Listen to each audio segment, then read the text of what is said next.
कितनी कमाई पर कितना टैक्स आएगा। बजट में देखिए नए टैक्स का अनाउंसमेंट तो हो गया, लेकिन उस टैक्स की समझ अभी बहुत सारे लोगों को नहीं है। और सबसे बड़ी गड़बड़ बात तो ये हो गई है कि बजट आने वाले दिन, जिस दिन बजट आया उस दिन जितने लोगों ने टैक्स कैलकुलेशन बताया सबके सब ने गलत बताया। जितने बड़े बड़े न्यूज़ चैनल में बताया गया सब ने ही गलत बताया। हालांकि कल संडे का मैंने देखा तो कुछ लोगों ने सही कैलकुलेशन किया है, लेकिन फर्स्ट डे सैटरडे वाले दिन तो सब ने ही गलत बताया। अब क्या गलत बताया और क्या था सही, उसमें हम बात करेंगे आज।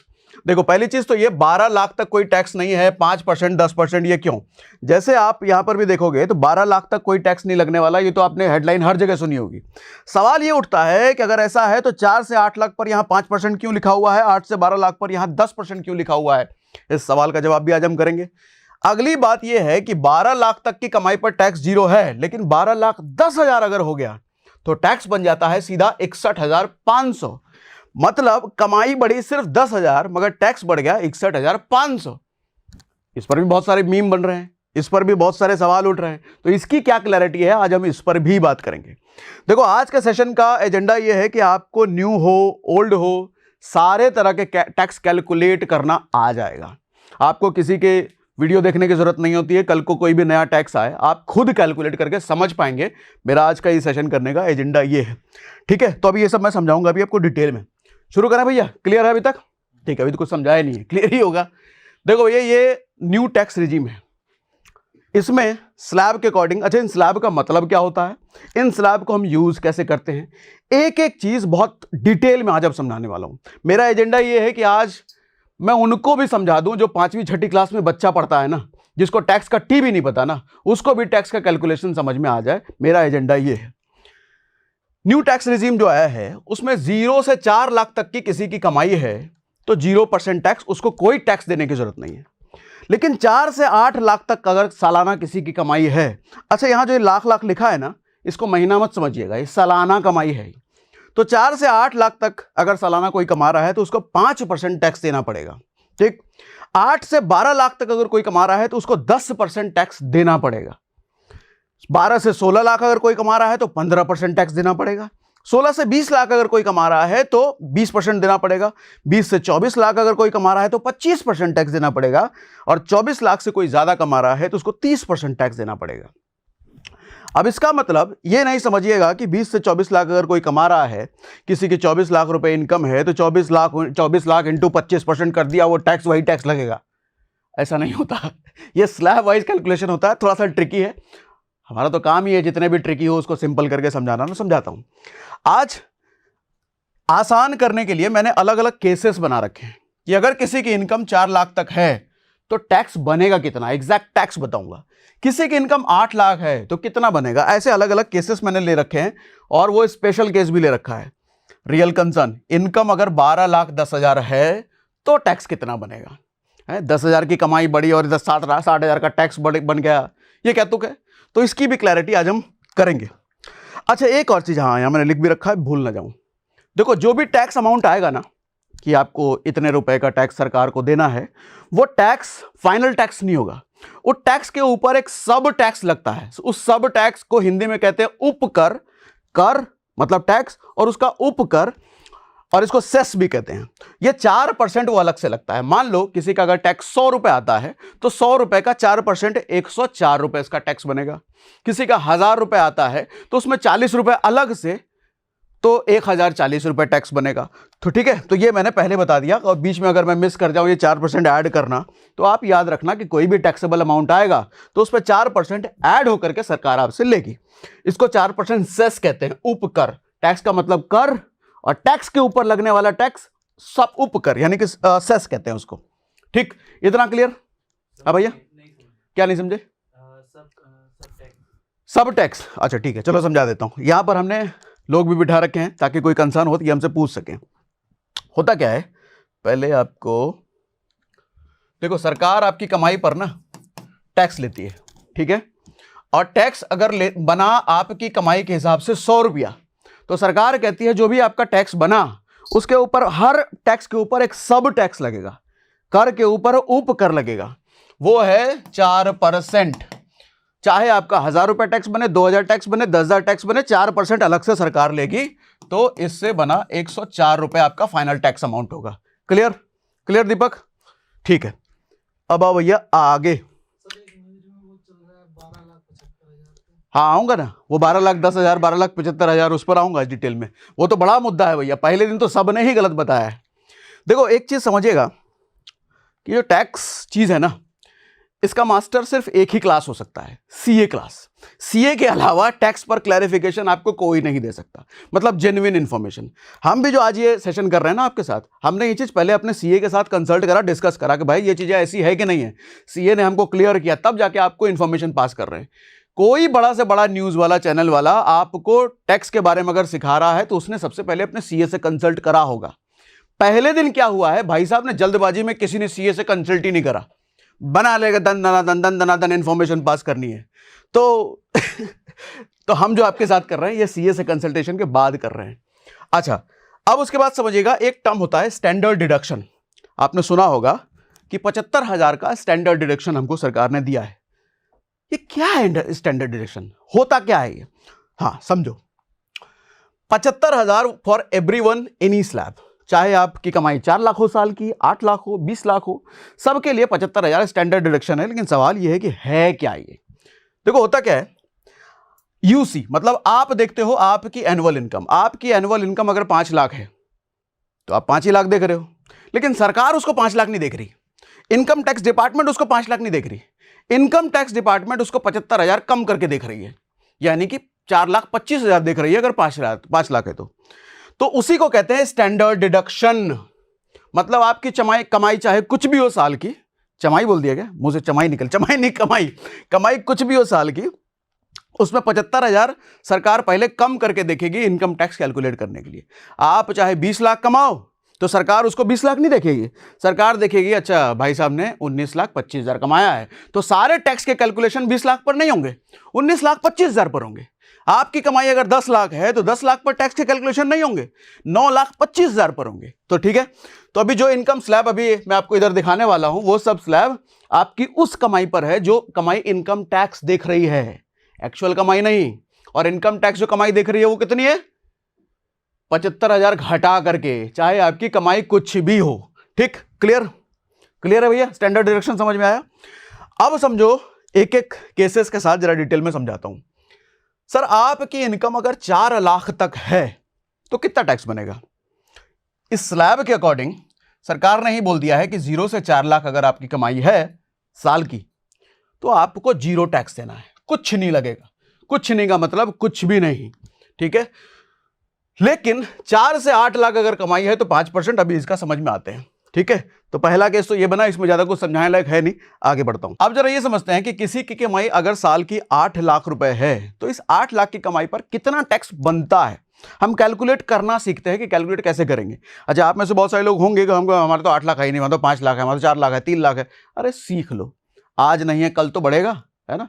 तो कोई बेवकूफ ना बना जाए, इसलिए सीख लो और समझ रहेगी तो अच्छा है। 8 लाख तक की सालाना कमाई, देखो ये कमाई पर जो टैक्स लगता है ना, आप देखोगे 8 लाख की कमाई है तो मतलब मैं कौन से स्लैब में आ रहा हूं, मैं इस स्लैब में आ रहा हूं और इस स्लैब में 5% है तो 8 लाख का सीधा 5% जितना लगता है वो मेरा टैक्स अमाउंट हो गया। ऐसा नहीं होता, ये स्लैब वाइज कटेगा अमाउंट। कैसे कटेगा? सबसे पहले ये देखा जाएगा कि आपकी टोटल अमाउंट, आपका टोटल जो इनकम है वो है 8 लाख, ठीक है। अब इस 8 लाख को बांट दिया जाएगा। सबसे पहले ये 4 लाख तक बटेगा, मतलब आपकी सैलरी में से ये पहला 4 लाख गया इस स्लैब में। कौन से स्लैब में? इस स्लैब में। और इस स्लैब में ये 4 लाख गया तो इस पर कितना टैक्स बना? कितना बना? 0 बना। पहले में 0 है भैया, ठीक है। तो 8 लाख, अब कितने पैसे बचे? पहला स्लैब के अकॉर्डिंग तो 0 बन गया। दूसरे स्लैब में 8 लाख माइनस 4 लाख, कितने पैसे बचे?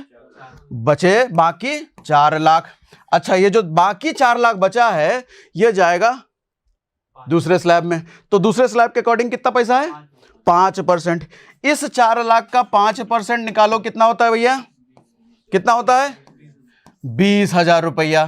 तो सवाल ये है कि ये 8 लाख पर सरकार के नए टैक्स रिजिम के अकॉर्डिंग 20,000 रुपये टैक्स बन रहा है, तो क्या ये टैक्स देगा? देगा? नहीं देगा। क्यों नहीं देगा? टैक्स तो बना है इसका। सरकार ये भी कहती है साथ में, आपने जो सुना भी होगा कि 12 लाख तक अगर किसी की सालाना कमाई है तो उसको टैक्स में छूट दी जाती है, पूरा ही छूट दिया जाता है, कोई टैक्स नहीं लगेगा। तो 8 लाख 12 लाख से कम हुआ है ना, तो 8 लाख की कमाई पर भले 20,000 टैक्स बन रहा है, लेकिन कितना इसका टैक्स लगेगा? अरे लगेगा ही नहीं ना, 0 लगेगा टैक्स। ठीक है, क्योंकि सरकार ने क्या बोला है, 12 लाख तक की कमाई अगर नीचे है कोई टैक्स नहीं देना, सारी छूट ले लो। अच्छा, हमने शुरुआत में बोला था कोई भी टैक्स अमाउंट बनता है उस पर क्या लगेगा? अलग से सेस लगेगा। कितना परसेंट? 4%। अच्छा, 0 पर अगर 4% लगता भी है तो कितना पैसा बना? 0। तो सेस लगाने के बाद भी जो इसका टैक्सेबल अमाउंट आया 8 लाख कमाने वाले का, 0 आया, कुछ नहीं लगेगा इसको। ये हुआ केस 1। क्लियर है? अब आओ अगले केस पर जरा डिस्कस करते हैं। अच्छा, बीच में जरा सा आरबीआई की भी बात कर लेता हूं क्योंकि बहुत जरूरी है। आरबीआई का एक बड़ा डिसीजन आ सकता है। आरबीआई की मॉनेटरी पॉलिसी कमेटी की मीटिंग 5 से 7 फरवरी के बीच होगी और उसमें बहुत ज्यादा संभावना यह है कि रेपो रेट में कमी आ सकती है, रेपो रेट कट होगा और सबसे इंपॉर्टेंट बात, बैंक के इंटरेस्ट रेट भी कम हो सकते हैं। तो आप कहोगे करना क्या है? एफडी कीजिए जल्द से जल्द, लॉक कर लीजिए अभी के रेट पे, क्योंकि इससे पहले कि उनका रेट गिर जाए। लेकिन आप कहेंगे एफडी में बड़े रिटर्न कहां मिलता है, वही 5-7% मिलता है, इससे होगा क्या? तो मैं आपको यहां कहूंगा आप अपडेटेड नहीं है भाई साहब।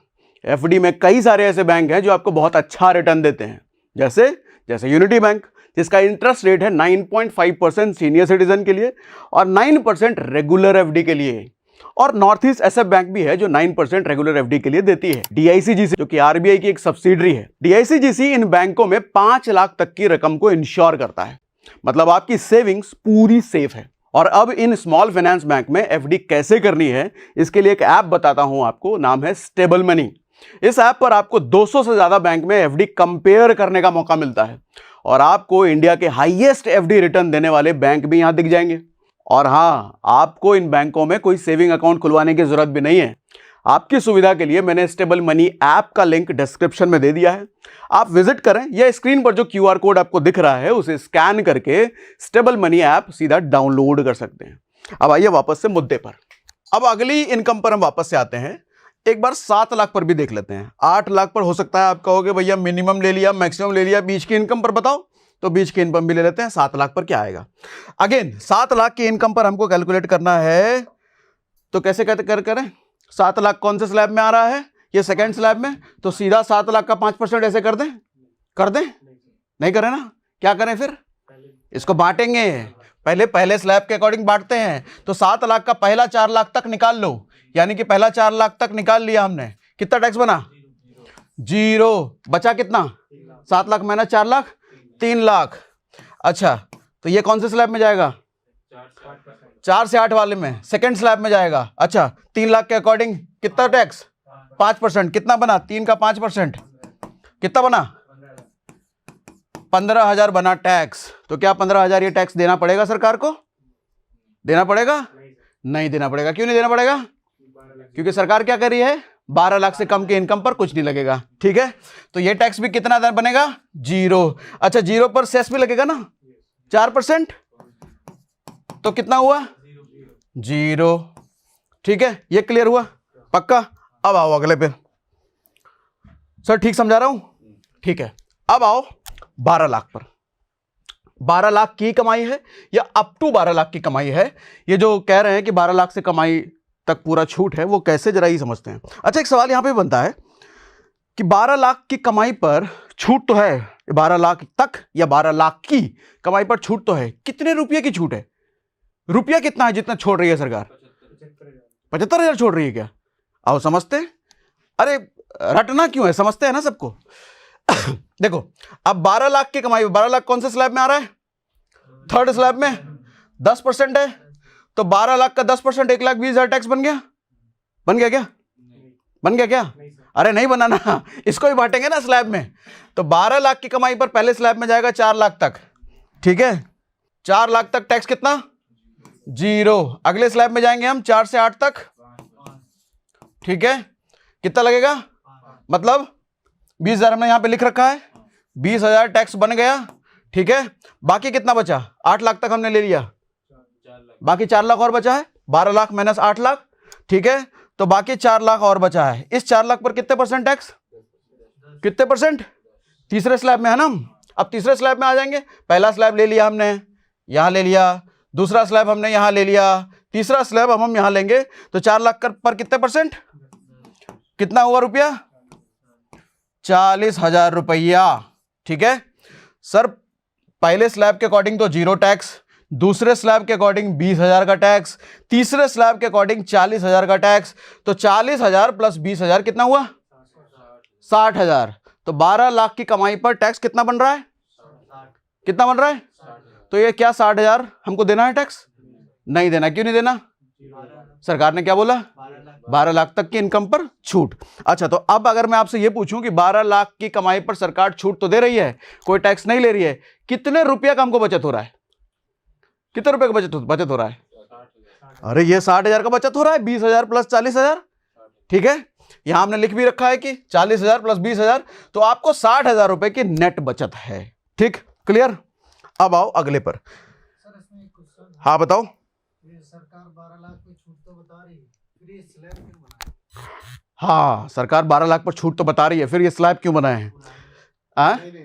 नहीं, ये स्लैब इसलिए बनाए जाते हैं कि देखो, सिर्फ इनकम टैक्स की कैलकुलेशन नहीं होती है, और इनकम टैक्स सिर्फ और सिर्फ सैलरीड एम्प्लॉय की बात हम कर रहे हैं, सिर्फ सैलरीड एम्प्लॉय के लिए नहीं होती है, बिजनेस के लिए अलग होती है। एक ITR नहीं होता, ITR 1, ITR 2, ITR 3, कई तरह के होते हैं।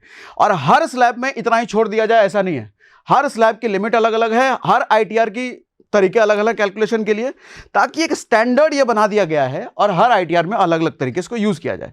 चलो इसके डिटेल में हम नहीं जाते, फिलहाल ये समझते हैं कि सैलरीड एम्प्लॉय के लिए स्लैब जो है सरकार ने जो दे दिया है उसको हम कैसे समझें। ठीक, हाँ ऐसा भी चल रहा था, कैसा? जो स्लैब के टैक्स है ये देना तो पड़ेगा, लेकिन तुम्हारे रिडीम हो जाएगा, मतलब वापस। अच्छा ठीक है, तो पुष्पेंद्र यहाँ पे ये कह रहे हैं कि कई सारे न्यूज चैनल पे ये चल रहा है कि आपको 12 लाख तक की कमाई पर छूट तो है, लेकिन वो रिडीम हो जाएगा बाद में। बेसिकली रिडीम वर्ड अलग है, समझाता हूं असल चीज है क्या।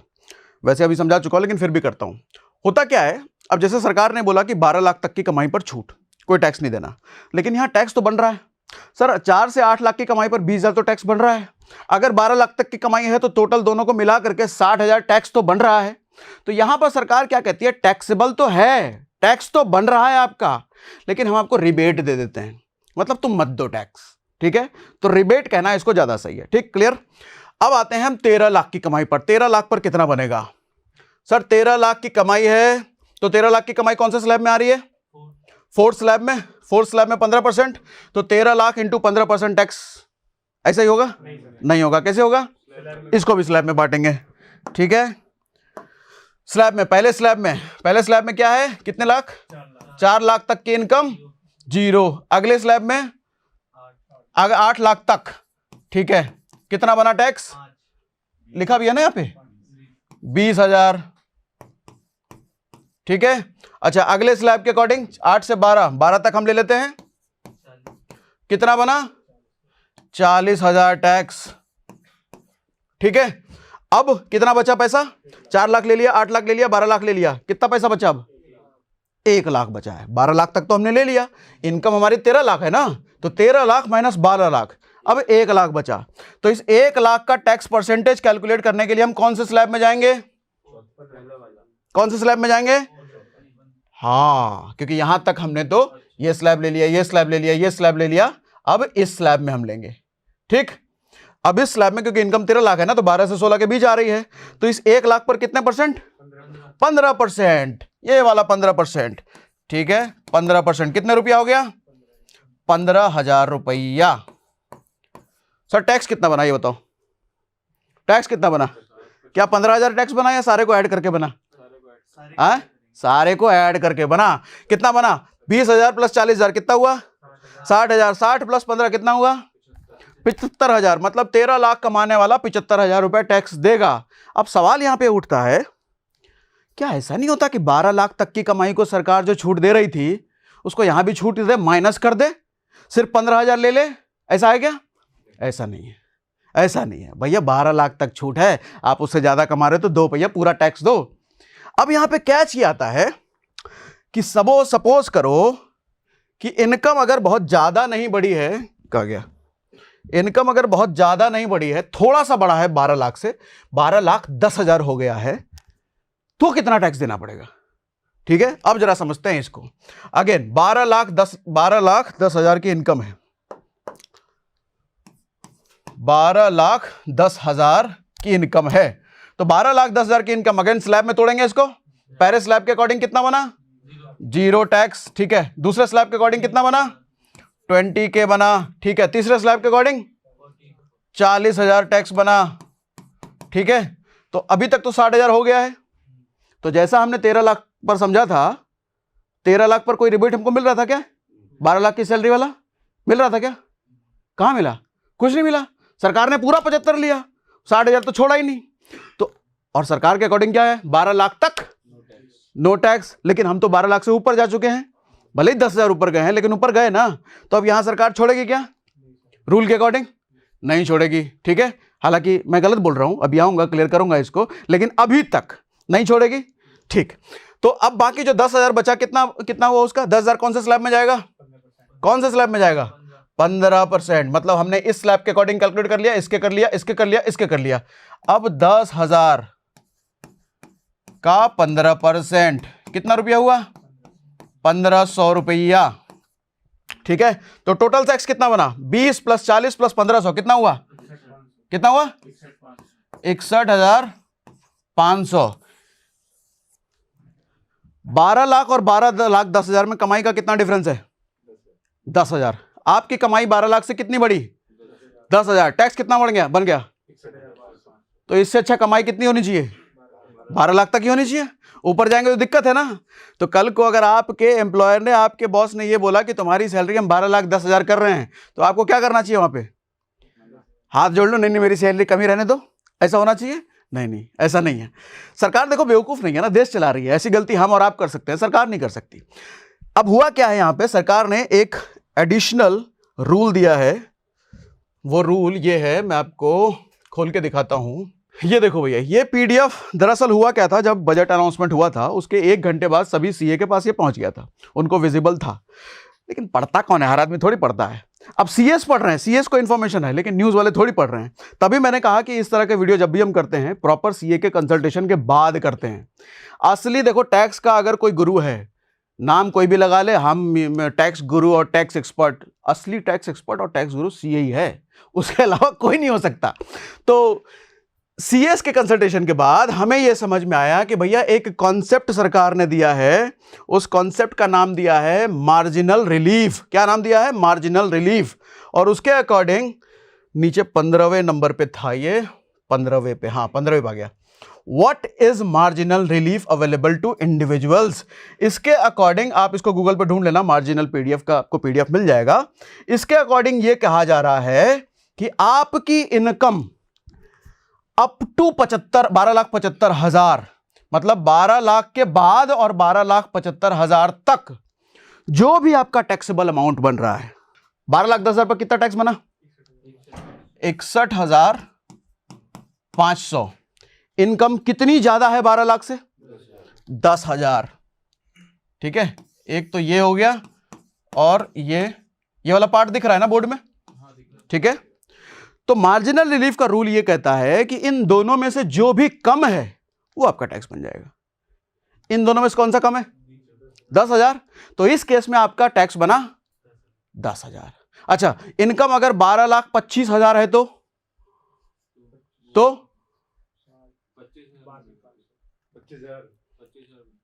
यहां पे रूल क्या है? अप टू 12,75,000, जो भी कम होगा दोनों में से वही आपका टैक्स बन जाएगा। जो भी कम होगा वो आपसे टैक्स ले लेगी। अब जैसे आप यहां पे देखो 12,10,000, सरकार ने पूरा समझा भी रखा है, ये पीडीएफ उन्हीं का बनाया हुआ है। 12,10,000 में टैक्स बन रहा है 61,500, लेकिन आपका असल tax actually payable with marginal relief. Marginal relief के बाद जो आपका टैक्स पेएबल बनता है, जो आपको देना है, सिर्फ 10,000। ऐसे ही 12,50,000 अगर किसी की इनकम है तो वैसे तो टैक्स बन जा रहा है 67,500, लेकिन ये देना नहीं है। मार्जिनल रिलीफ के अकॉर्डिंग 12 लाख में कितना बढ़ा है? 50,000, तो आपका 50,000 टैक्स। ठीक है, मार्जिनल रिलीफ के अकॉर्डिंग 12,70,000 पर वैसे टैक्स तो बनना चाहिए 70,500, लेकिन कम पार्ट है 70,000, क्योंकि 12 लाख में कितना बढ़ा है? 70,000, तभी तो 12,70,000 हुआ, तो ये 70,000 टैक्स दे देना। अब इसके बाद नॉर्मल रूल जो अभी तक हमने सीखा है, ठीक, मार्जिनल रिलीफ इतने तक के लिए है, 12,75,000 के लिए। तो अभी तक जितने मीम बने हैं, हाँ बताओ बताओ। हाँ हाँ, सवाल अच्छा है। इनका सवाल ये है कि 12,10,000 की इनकम है, स्टैंडर्ड डिडक्शन भी तो मिल रहा है, तो 12 लाख कितना हो गया? 85,000 रुपए। लेकिन हमने शुरुआत में एक लाइन बोली थी, क्या बोली थी? कि आपकी इनकम जो स्लैब में यहां पर है, इधर जो इनकम स्लैब में है, ये इनकम कौन सी वाली इनकम है? जो इनकम आपकी जेब में आ रही है, ये वही इनकम है क्या? नहीं। हमने शुरुआत में क्या बोला था? अगर आपकी सैलरी 20 लाख रुपए साल की है तो सरकार क्या देखेगी उसको? 75,000 कम करके देखेगी, 19,25,000 देखेगी। तो 75,000 तो पहले ही सरकार ने कम कर दिया है।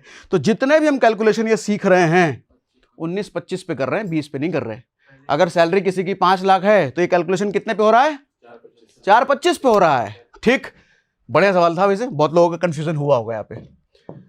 अब आ जाओ पुष्पेंद्र, क्लियर है पक्का? अब आओ भैया आगे, क्या कह रहे? यही पूछने वाले थे? अच्छा ठीक है। 12,10,000 का हमारा केस हो गया, बहुत रील बने हैं इस पे। आप 17 लाख की इनकम पर जरा समझते हैं कि पहला 4 लाख हम यहां पे निकालते हैं। पहला 4 लाख निकाला, इस पर कितना परसेंट, कितना टैक्स बना? 0।